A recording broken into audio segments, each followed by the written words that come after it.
할렐루야. 우리 주님의 은총이 여러분의 가정과 일터마다 충만하시길 축복드립니다.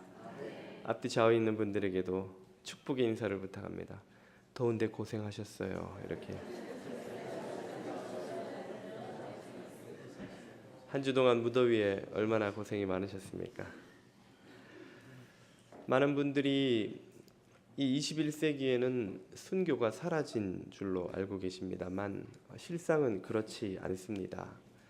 6년 전인 2007년에 터키에서 유명한 순교 사건이 있었지요. 세 분의 사역자들이 안타까이 목숨을 잃은 사건인데요. 오늘 그 사건을 다룬 영상을 잠깐 보시고 말씀을 전하도록 하겠습니다.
독일인 선교사 틸만 그리고 현지인 사역자 네자티와 우르 형제 이 세 사람의 선교자들은 잔혹한 고문을 당하고 마침내는 목숨을 잃었습니다.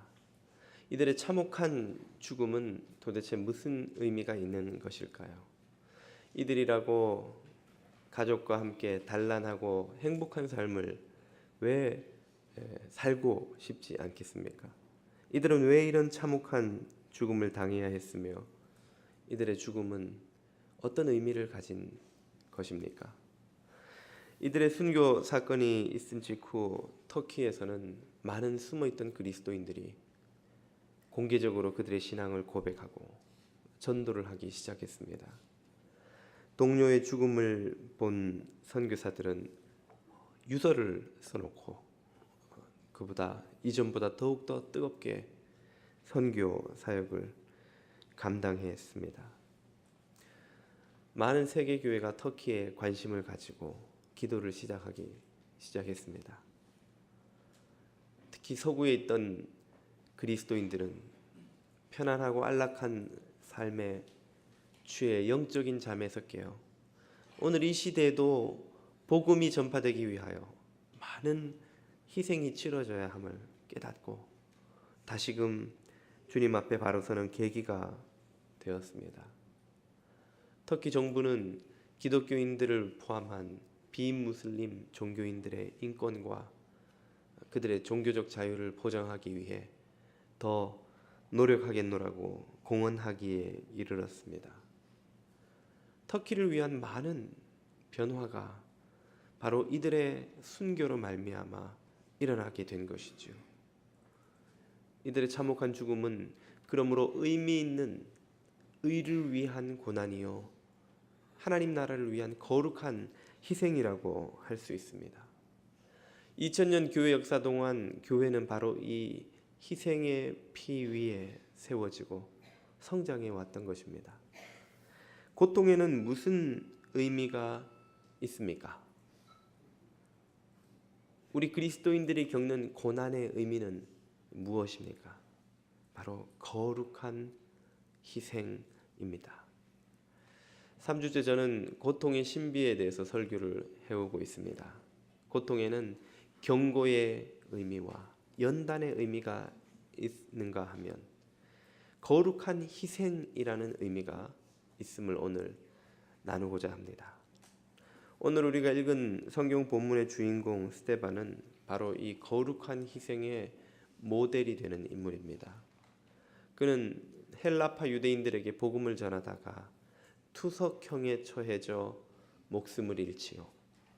투석형, 돌로 사람이 죽을 때까지 때려서 목숨을 잃게 만드는 형벌입니다.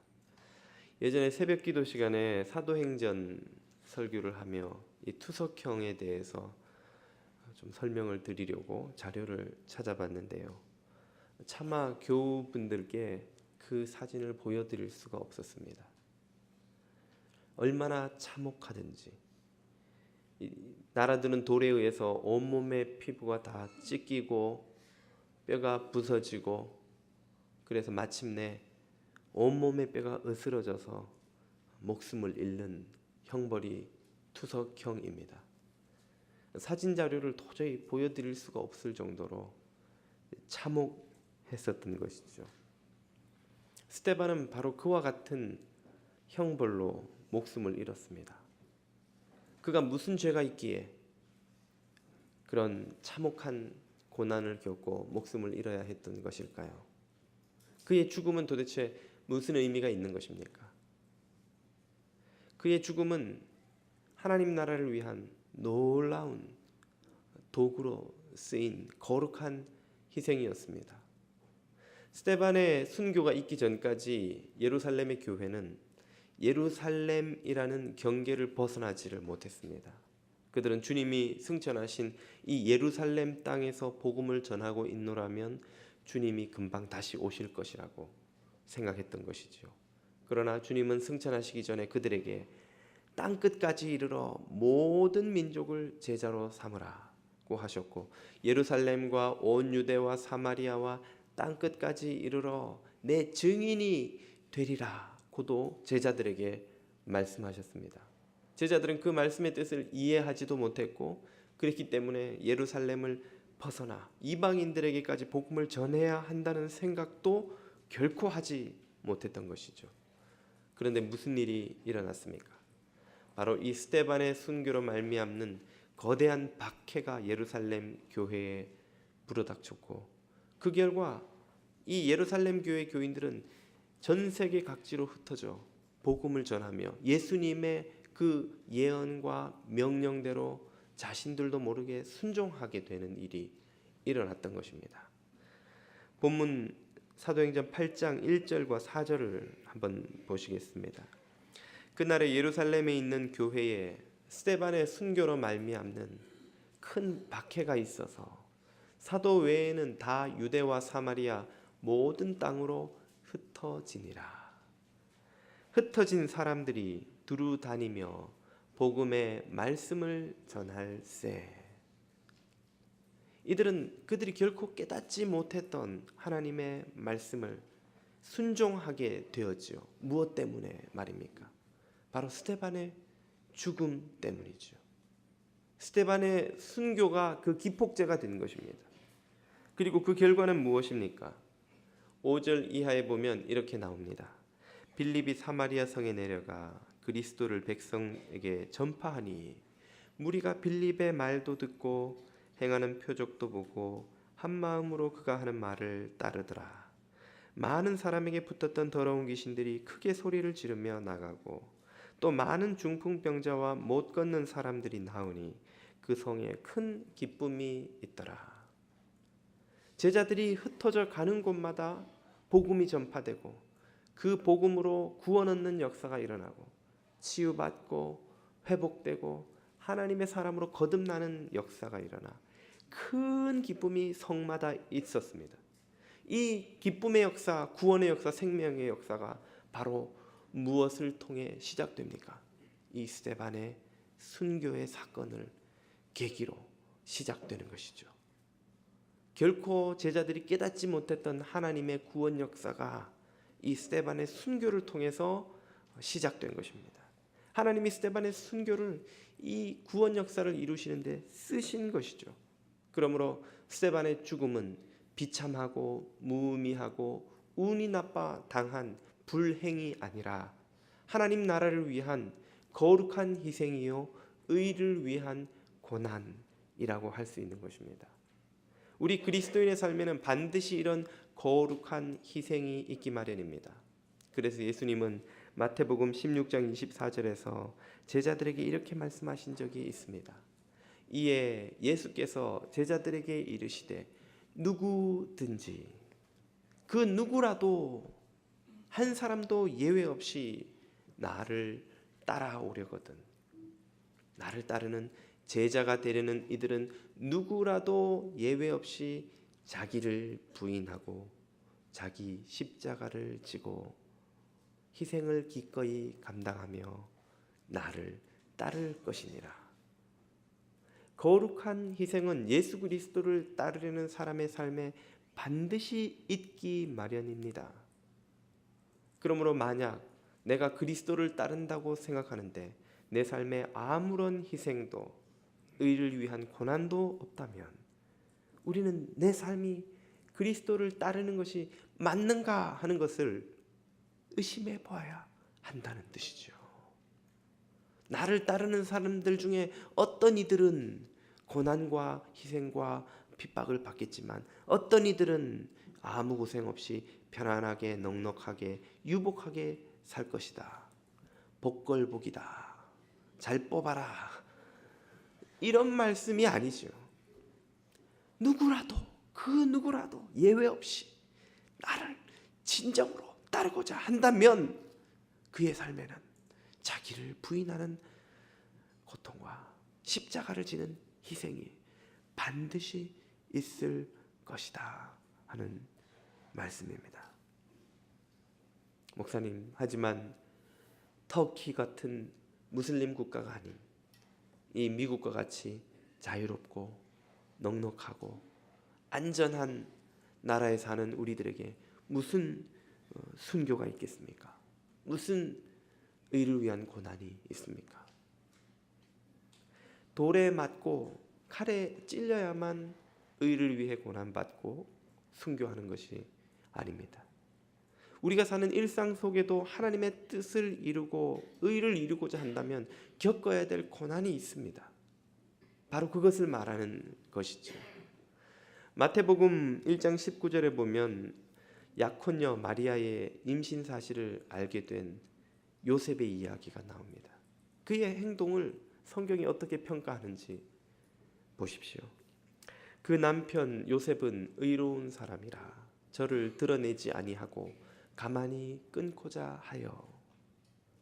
이 한 줄로 묘사된 사건 속에 요셉이 겪어야 했던 마음의 고통과 괴로움을 한번 생각해 보십시오. 믿었던 약혼녀가 이제 결혼을 앞두고 설레는 마음으로 기다리고 있는 그녀가 임신을 했다는 사실을 깨닫게 된 것이죠. 우리야 마리아가 성령으로 잉태되었다는 사실을 잘 알지만 요셉이 그것을 어떻게 알겠습니까? 그가 마리아에게서 느꼈을 배신감과 실망과 그 참담함, 결혼을 앞둔 남자가 자신의 약혼녀가 자신을 배신했다는 것을 깨닫게 되었을 때 그가 느꼈을 그 당혹감과 그 분노와 그 정말 가슴이 저미는 것 같은 분노를 어떻게 그가 감당할 수 있었겠냐는 것입니다. 다른 이들 같았으면 유대 사회에서 흔히 하는 대로 율법대로 사람들 앞에 그녀의 부정을 다 공개하고 돌에 맞아 죽든지 아니면 그 사회에서 아예 매장을 시켜 버리든지 해도 속이 시원치 않을 일인데도 불구하고 요셉은 그녀를 긍휼히 여겨서 그녀를 보호하고자 하여서 그것을 드러내지 않고 가만히 파혼을 하려고 조용히 사태를 수습하려고 애를 썼습니다. 그런 그의 행동을 가리켜서 성경은 요셉을 의로운 사람이라고 평가하고 있습니다. 의롭다는 것은 선교지에 가서 돌에 맞고 칼에 찔려야만 경험하는 것이 아닙니다. 우리가 일상 속에서도 하나님의 뜻을 이루기 위해서 고통을 감당할 때, 희생을 기꺼이 감수할 때 그것은 곧 의를 위한 고난이 되는 것이요 거룩한 희생이 되는 것입니다. 저희 신대원 동기 중에 저보다 나이는 조금 더 많으신 분인데요, 김병년 목사님이란 분이 계십니다. 이 김 목사님은 한국의 IBF라는 학생 선교단체에서 오랫동안 간사로 사역하시면서 강해 설교에 탁월한 은사를 개발하신 은사가 있는 분입니다. 그래서 많은 집회에서 메시지를 전하고 한마디로 설교의 일가를 아직 젊으시니까 이루었다고 하기는 그렇지만 설교의 일가견이 있으신 분이죠. 그분이 2005년 4월에 다드림 교회라는 교회를 서울에서 개척을 시작하셨습니다. 일반 교회 목회자로 큰 꿈과 비전과 열정을 품고 교회를 개척하셨는데 4개월 만에 8월 달에 그만 사모님이 뇌경색으로 젊은 나이에 쓰러지셔서 한쪽 눈꺼풀 그리고 손가락 하나만을 제외하고는 온몸이 완전히 전신이 마비되어 버리는 지경에 이르렀던 것입니다. 병원에서는 더 이상 아무것도 할 수가 없고 낫지도 않고 심해지지도 않고 그야말로 식물인간이 되어서 24시간 방에 누워있는 그 지경에 이르시게 되었습니다. 그때부터 이 목사님의 고난의 삶이 시작되었죠. 지금은 한 200여 명으로 성장한 그 개척교회의 사역, 개척교회가 얼마나 바쁩니까? 거기에 망아지처럼 쑥쑥 자라는 새 자녀를 양육하는 일에 아내의 병수발에 또 식물인간이지만 먹어야지요. 배설해야지요. 먹이고 대소변 받아내고 욕창이 생기지 않도록 수시로 몸을 돌려눕히고 하는 삶에 거기에 가사노동까지 빨래요, 청소요, 집안의 모든 일이 목사가 도우미를 둘 형편이 되겠습니까? 일꾼을 쓸 수 있겠습니까? 한 남자로서 엄마의 역할, 남편의 역할, 그것도 정상적인 남편의 역할도 아니지. 거기에다 개척교회 목사로서 그야말로 몸이 10개라도 부족한, 단지 몸이 피곤한 것이라면 그것이 참 고난이라고만 할 수 있겠습니까마는 24시간 누워 눈도 깜빡이지 못하는 아내를 지켜봐야 하는 그 참담한 심정, 나으리라는 보장도 없고 실제로 낫지도 않고 기도원에 가서 아무리 부르짖어 본들 어떤 응답도 없는 하나님 앞에 분노와 섭섭함과 원망을 토로한 기간이 얼마나 길었든지요. 어느 날은 기도를 하고 나오니 주님께서 그런 마음을 주시는 것 같더랍니다. 네 아내는 낫지 않는다. 그것을 받아들여라. 그때의 섭섭함이란 나를 목사로 부르셔서 주님 위에 이 일생 한번 드려보겠노라고 주님만 믿고 이 길에 들어섰는데 아내가 이 지경이 되도록 내버려 두고 그리고는 낫지 않으니 그것을 받아들이라고 말씀하시는 하나님에 대한 그 다스릴 수 없는 섭섭함, 원망, 그 모든 8년간의 아픈 기억들을 담아서 얼마 전에 책을 한 권 쓰셨습니다. 책 제목이 난 당신이 좋아. 식물인간이 되어 누워있는 아내에게 하는 고백이죠. 데이트하는 그때부터 지금까지 난 당신이 좋아. 그 책에는 불평 한마디 없이 24시간 아내를 병수발해야 하는 지고지순한 남편의 수뇌보가 적혀 있는 것은 결코 아닙니다. 이 혹독한 고난 속에서도 하나님을 향한 원망 한마디 없이 반석 같은 믿음으로 서 있는 목사의 신앙 고백이 있는 것도 아닙니다. 그 처절한 고난의 시간을 보내며 그 목사님이 겪어야 했던 모든 회의와 의심과 분노와 원망이 꽉꽉 눌려져 채워져 있는 도시락처럼 그 책에는 담겨 있습니다. 그리고 그 깊고 눕고 긴 골짜기를 지나며 그 목사님이 마침내 골짜기 한 구석에서 발견해낸 하나님을 향한 희미한 신뢰와 믿음의 고백이 또한 들어있기도 합니다. 이 목사님에게는 무엇이 순교입니까? 선교지나가 죽는 것은 오히려 쉬운 일입니다.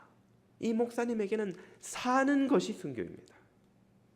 그 자리에서 이 개척교회를 포기해버리고 내게 주신 길이 아닌가 봐라고 팽개치고 떠나지 않고 그곳에 그 자리를 지키고 섬기는 것이 순교입니다. 이 여자가 하나님이 내게 주신 아내가 아닌가 봐. 내게 목회의 길이 있는데 어떻게 이 여자 병수발하며 인생을 낭비할 수 있는가 하고 그녀를 포기하지 않고 섬기며 사는 그것이 순교입니다. 속썩이고 말 안 듣고 뜻대로 되지 않는 세 자녀를 매일매일 씨름하면서도 아빠 노릇 엄마 노릇까지 해내며 키워내며 살아가는 그 삶이 그분에게는 순교입니다. 죽는 것만이 순교가 아닙니다. 어떤 경우에는 사는 것이 순교인 때도 있습니다. 하나님의 뜻을 이루기 위하여, 의를 이루기 위하여 매일매일을 인내와 희생으로 살아낼 때 그때는 사는 것이 순교입니다. 우리가 하나님 앞에서 한 서약을 지키기 위해 많은 희생을 감수하며 가정의 위기를 견뎌내며 배우자의 책임을 다하려고 할 때 그것이 순교입니다. 뜻대로 되지 않는 혹은 온전치 못한 자녀를 양육해내느라 엄마로 아빠로 많은 희생을 감당하며 살아갈 때 그 삶이 의를 위한 고난입니다. 인생의 폭풍우가 핥히고 지나가 만신창이가 되어버린 삶을 포기해버리고 내팽개쳐버리고 그만두어버리고 싶을 때 주님이 주신 이 생명을 하루하루 그래도 진실하고 성실하게 살아내겠노라고 그 고난의 가시밭길을 걸어갈 때 삶을 포기하지 않는 그 헌신이 곧 거룩한 희생입니다. 사울처럼 창을 들고 쫓아오는 원수들과 화해하기 위하여 축복의 기도에 무릎을 꿇는 순간 그 삶이 곧 순교입니다. 우리가 선교지에 나가서 죽는 것만이 순교가 아니요, 우리 삶의 자리에서 하나님의 뜻을 이루기 위해 감당해야 할 고통을 기꺼이 감당하고 내 십자가를 지고 쫓아갈 때 그것이 곧 순교인 것입니다. 이런 삶을 사는 이들에게 예수님은 마태복음 5장 10절 이하에서 이렇게 말씀하셨습니다. 의를 위하여 핍박받는 자는 복이 있나니 천국이 저희 것입니다. 나를 인하여 너희를 욕하고 핍박하고 거짓으로 너희를 거스려 모든 악한 말을 할 때에는 그래서 너희가 고생하고 마음 상하고 시험 들고 흔들리고 삶을 포기하고 싶고 그러할 때에 너희에게 복이 있나니 기뻐하고 즐거워하라. 왜입니까? 하늘에서 너희 상이 크기 때문이고 너희 전에 있던 모든 믿음의 선배들도 이같이 핍박과 고난을 견디며 이겨내었기 때문이지요. 그래서 우리들도 이겨낼 수 있기 때문이지요.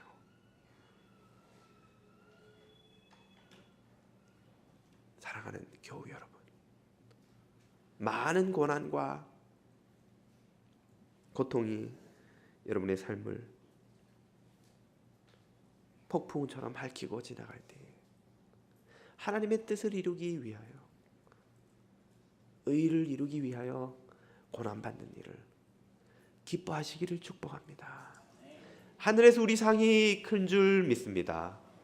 우리 선배들이 그랬던 것처럼 우리도 이겨낼 수 있을 줄 믿습니다. 기쁨으로 의를 위해 고난받고 십자가를 지고 가기를 두려워하지 않는 저와 여러분 다 되시기를 축원드립니다. 기도드리겠습니다. 모든 생명과 은혜의 아버지 하나님, 의를 위해 고난받기를 두려워하지 않고 하늘의 상을 바라보며 인내와 믿음으로 이겨내는 우리들이 다 되게 하여 주시옵소서. 예수님의 이름으로 기도드립니다.